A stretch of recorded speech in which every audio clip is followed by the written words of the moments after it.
How's it going, people? You may or may not have seen my previous video on the top 5 cars you can buy for less than £10,000 that have over 400 brake horsepower. While I was making the video, I thought it was ridiculous you could get that much power for such a small amount of money, especially considering 20 to 30 years ago 400 brake horsepower was supercar levels of power. But I heard your calls in the comments and I knew I had to go the extra 100 horses. In this video, I'm going to give you 5 relatively desirable cars that you can buy for under £20,000 that put out over 500 brake horsepower. Let's put that in context for a moment. The Lamborghini Huracan LP580, which goes for £160,000 when new, has 571 brake horsepower. In this list, the most powerful car matches that, but goes for under 20 grand. In terms of money to power ratio, it's definitely winning. That's not to say that the cars in this list are better than a Lamborghini Huracan or any other supercars for that matter. These cars are simply on this list because of their 500 brake horsepower status. Of course, whenever buying a cheap second-hand car, particularly a high-performance one, you have to be wary of ownership fees like maintenance, repairs, insurance, petrol, road tax, etc. I'll mention those points to an extent for each car in this video, and I know I'll still get comments like, they're cheap because they're high mileage and cost loads to maintain, but whatever. As always, I make these videos from the UK market perspective, so prices in other countries may differ, and other cars might be better options. Let me know in the comments if there are other 500 brake horsepower cars you'd put on this list. I've found plenty more than I've included, like the Porsche Cayenne Turbo for example, but the ones I've chosen are ones I think you guys might enjoy watching. If you have any video ideas you want me to have a go at too, drop me a DM on Instagram. It's been cool to hear your guys' ideas so far. Anyway, if you enjoy the video, remember to like and subscribe for more weekly car content, but without further ado, let's get into the video.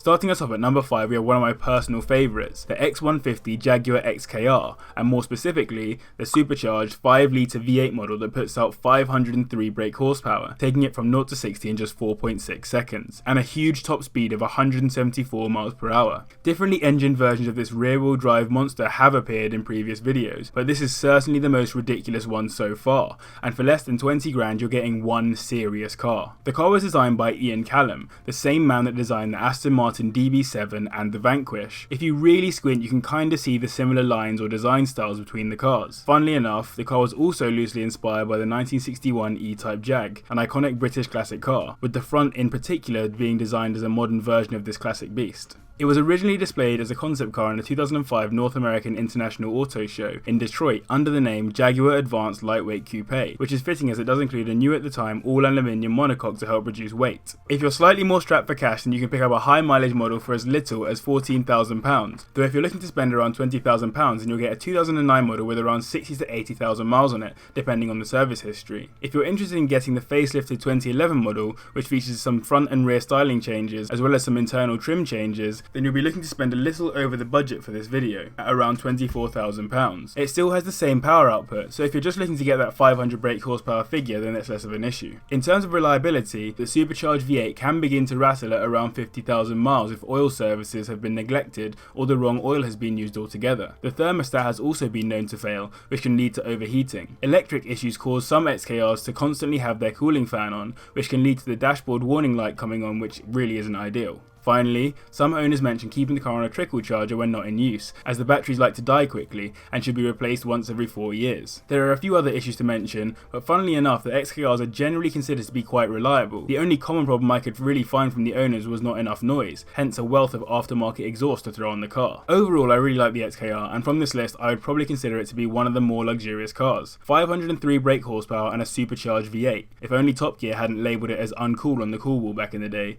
considering how ridiculously big the car is and how perfect it is for golfing.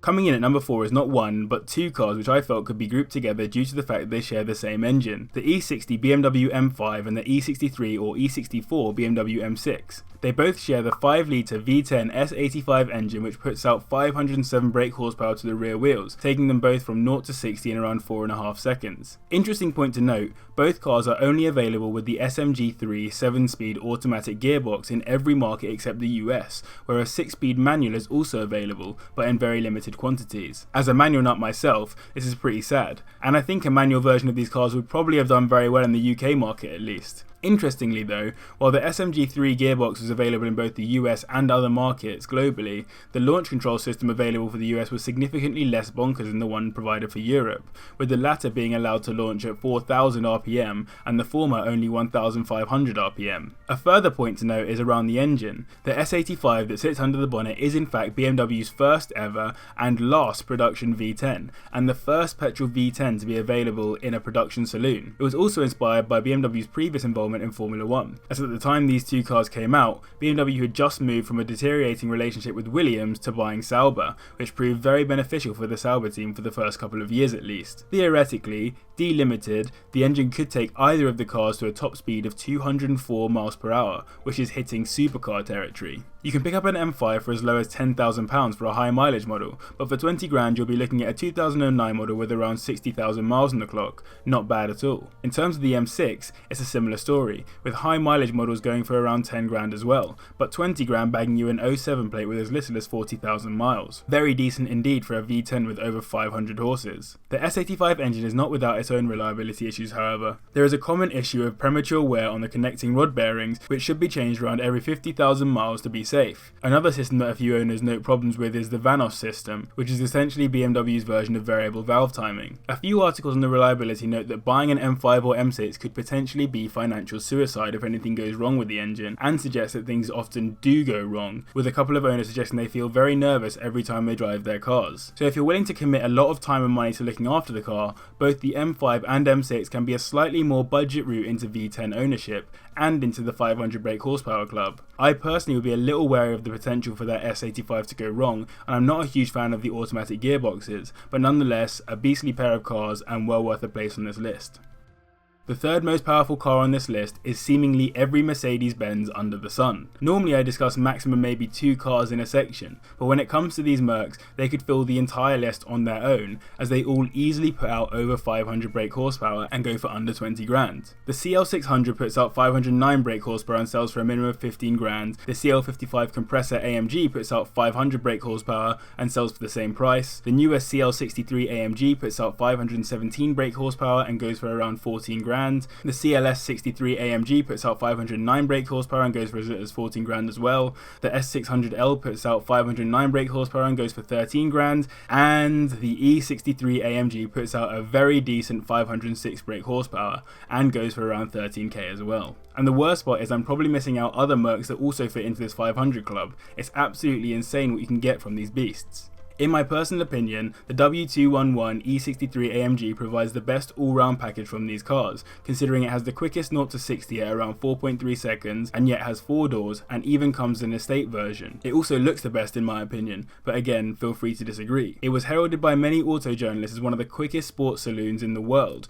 and the estate version was regarded to be on a level with the E61 M5 and the Audi RS6. That's some pretty decent competition, particularly if you're a fan of the Mercedes brand. Though most of the cars I mentioned have V8s, including that beautiful E63 AMG, there is one engine in particular that stands out. The CL600 has a twin-turbo V12. Are you actually mad? For less than 20 grand you get the type of engine you expect out of a supercar, not a somewhat sedate cruiser. It's not even an AMG. But if you are seeking a twin-turbo V12 and an AMG, Mercedes do cover that base, but for quite a bit out of our price range for this video, as the CL65 AMG has a slightly higher CC version of the CL600's engine, which puts out over 600 brake horsepower. I'm honestly astonished by these figures. It's hard to give you the reliability figures for each of these cars considering I've given you 6 of them, but I can tell you that according to the reliability index, the E-Class is the best to go for, with a very good overall reliability rating. This is echoed by some owners, although others suggest that you should go for the cheaper E55 AMG, as in 2017 there was a lawsuit filed against Mercedes over the V8 block inside the E63 AMG, suggesting that it is subject to unacceptably premature wear. I wouldn't suggest taking one of the CLs, CLSs or the S however,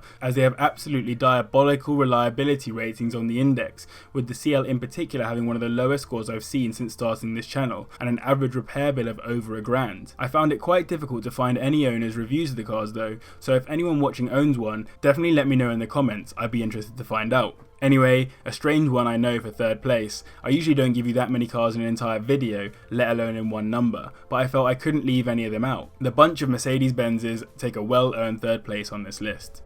Taking runner-up this week, we have a car I've been waiting to include specifically in a list for quite some time, the Bentley Continental GT. Powered by a massive 6-litre twin-turbo W12 block, this all-wheel drive monster puts out 552 brake horsepower, taking it from 0 to 60 in 4.8 seconds. Interestingly, the idea for the Continental wasn't really even Bentley's idea. In 1994, when Rolls-Royce owned Bentley, the brand previewed a concept convertible at the Geneva Motor Show, titled the Concept Java. It was designed to have all the desirable features of a Bentley, but to appeal to a slightly less wealthy market, with its smaller stature and more affordable price tag. The idea was that it would of course still remain an exclusive car, so as to maintain the brand's integrity. Though it was never made into a production car for the general public, when Bentley was instead owned by VW, they decided to take the general principles of the Java and turn it into something based on the VW D2 platform, which it shares with the Phaeton. Though the exterior is entirely different, you can see some of the aesthetic influences too in terms of the similar dashboards. At the time it was released, the Continental GT was at the pinnacle of luxury, as you may have seen in one of my previous videos about the Flying Spur version of the car. It was also half the price of the £180,000 Continental R, which was built during the Rolls-Royce years, meaning the car had a much wider customer base, owed in part to the fact that it was the first ever Bentley to use mass production manufacturing techniques. Some might see this as a negative, as it decreases the amount of human love that goes into making the cars, but considering the Continental was generally quite a success in terms of sales, I'm pretty sure Bentley and VW weren't complaining. It will cost you a minimum of around £17,000 for a high mileage model, making this one of the more expensive cars on this list, as expected, but for 20 grand you're looking at between 60 to 80,000 miles, which is not dissimilar to a lot of the other cars on this list. When you account for the fact that owners absolutely adore the reliability on the car, which may come as a surprise to many people, this does actually become quite an interesting prospect. In Evo's buying guide, they suggested that in terms of reliability, it's not often you discover a car with zero issues, but the Conti GT really is that close to perfect. The car really does have a reputation for reliability, which is a very good sign when buying a 552 brake horsepower monster. Running costs may still eat at your wallet though,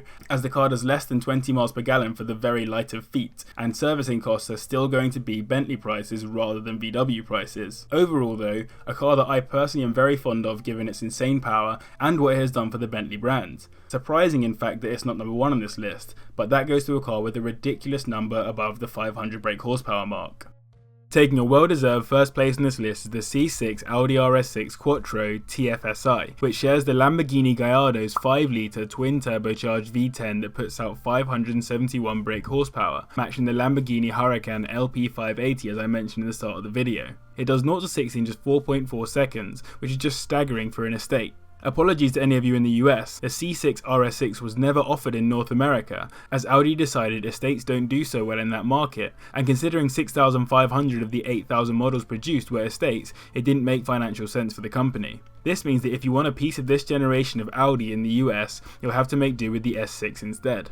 I'm a huge fan of the way this car looks. That massive front grille is to die for in my opinion, and the overall car just looks mean. The main difference aesthetically between the RS6 and the S6 is those wider flared wheel arches on the former. What a beast to behold. In case for some reason you weren't already aware, the RS before the 6 is taken from the German Rennsport, which is translated literally to mean racing sport, and the TFSI stands for Turbo Fuel Stratified Injection, which for any of you watching who are slightly more mechanically minded, basically means that the fuel is injected directly into the combustion chambers rather than into the intake manifold in the more traditional manner. What this basically means is that the engine is more efficient overall, being able to achieve higher performance and better responsiveness with less wasted fuel. But back to the RS6, you're probably already well aware that the car has a huge cult following, with many people pretty much just worshipping it. With the new RS6 on the horizon in 2019, there is the possibility that prices for the C6 may dip slightly more over time if the new model is that much better. You can pick up a high mileage RS6 for around £16,000, but for 20 grand you'll get yourself a 2009 model with around 80,000 miles on it. Quite high in the context of this video, but so is that brake horsepower figure. In terms of running costs, this car is probably at least as thirsty as the Bentley, averaging around 17 miles per gallon, with owners suggesting the car really gets through fuel in a hurry. That is certainly not ideal as a daily driver, despite the fact that this car is supposed to be quite practical. In terms of repairs, an Audi specialist I could find wrote an article suggesting the car not only is pretty reliable, it can take a lot more horsepower than comes out of the box. He mentioned that his C6 was running at 720 brake horsepower, and that he planned to carry out an extensive turbo conversion to get it to run at 850 brake horsepower. That's just ridiculous, and a great way to bring that fuel economy down even more. To me, this car is goals, even if I am slightly worried about the fuel economy aspect. But regardless of that, you can't argue with the fact that it shares its engine with a Lambo, is by far the most powerful car on this list, and can be purchased for under £20,000. A well-deserved victory for the RS6. So to recap, I've given you my take on the top 5 cars you can buy for less than £20,000, which produce over 500 brake horsepower. Of course, these figures are factory figures, so when buying a car like this, they may have lost a few horses if they haven't been looked after well. But with a bit of TLC, there's no reason why you can't bring them back to that former glory. If you would have included any other cars, do let me know in the comments. I do my best to respond to everyone. Follow me on Instagram to stay up to date with when videos are coming, as well as see a whole host of other content I don't get to include here on YouTube. Remember to like and subscribe for more weekly videos as per usual, and thank you very much for watching. I'll see you in the next one. Listen.